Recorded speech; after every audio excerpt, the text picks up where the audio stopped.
বিসমিল্লাহির রহমানির রহিম।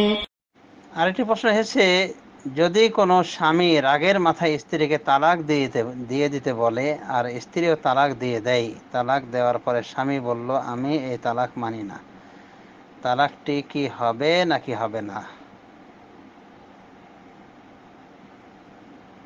চমৎকার প্রশ্ন। স্বামী যদি রাগের মাথায় এভাবে বলে থাকে স্ত্রীকে যে তুমি তালাক দিয়ে দাও, মানে তাকে তালাক দিতে বলছে আর সেও তালাক দিয়ে দিয়েছে, তো এটা যদি এমন হয় যে সে বলে যে আমি তোমাকে তালাক দেওয়ার অধিকার দিলাম, সুতরাং তুমি আমাকে তালাক দিতে পারো, এবং রাগটা যদি বলা যেতে পারে ব্যালেন্সের ভিতরে ছিল, মানে বুঝতো হিতাহিত, তাহলে এটা বলা যায় তালাকের অথরিটি, মানে তালাকের দায়িত্ব দেওয়া অন্যজনকে।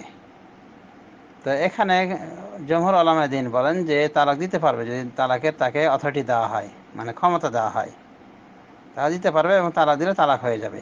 সুতরাং স্বামী যতই অস্বীকার করুক যে তালাক মানি না, তালাক হয়ে যাবে। পক্ষান্তরে কিছু উলামায়ে দ্বীন বলেন যে না, এভাবে তালাকের ক্ষেত্রে অথরিটি চলে না। তাদের ভিতরে রয়েছেন আল্লামা ইবনে হাজম সহ আর কিছু উলামায়ে দ্বীন, তারা বলেন যে না, তালাক স্বামী কেবল দিবে। স্বামী তালাকের অথরিটি কাউকে দিতে পারে না, কোনো মানুষকেও না, না তার স্ত্রীকে, কাউকে দিতে পারবে না, তালাকটা তার নিজস্ব ব্যাপার। আর এখানে বলা হয়েছে স্বামী স্ত্রীকে বলছে রাগের মাথায় তুমি আমাকে তালাক দিয়ে দাও, মানে তাকেই বলছে তালাক দিতে, তালাকের অথরিটি দেয়নি। যদি এমন হয় তাহলে স্ত্রী 1000 বার তালাক দিলেও তালাক হবে না। সুতরাং স্বামীর একথা বলার দরকার নেই তোমার তালাক মানি না, তালাক হয় না এভাবে। মানে তালাক স্বামীর হাতে রয়েছে, স্ত্রীর হাতে নয়। একমাত্র অথরিটি দিলে সে কথাটির ব্যাখ্যা একটু পূর্বেই বলা হয়েছে। তো এখানের কথার ভাবে বোঝা গেল যে স্বামী রাগের মাথায় বলেছে তুই আমাকে তালাক দিয়ে দে, বা তুমি আমাকে তালাক দিয়ে দাও, তখন সে তালাক দিয়েছে ইচ্ছা মতো। স্বামী বেগতিক যখন দেখেছে অবস্থা, তখন বলছে আমি এ তালাক মানি না, তো তালাকটি হবে না। এই তালাক হবে না বলেই আমি জানি, কারণ স্ত্রীকে তালাক দিতে বলেছে, স্ত্রীর হাতে তো তালাক নাই।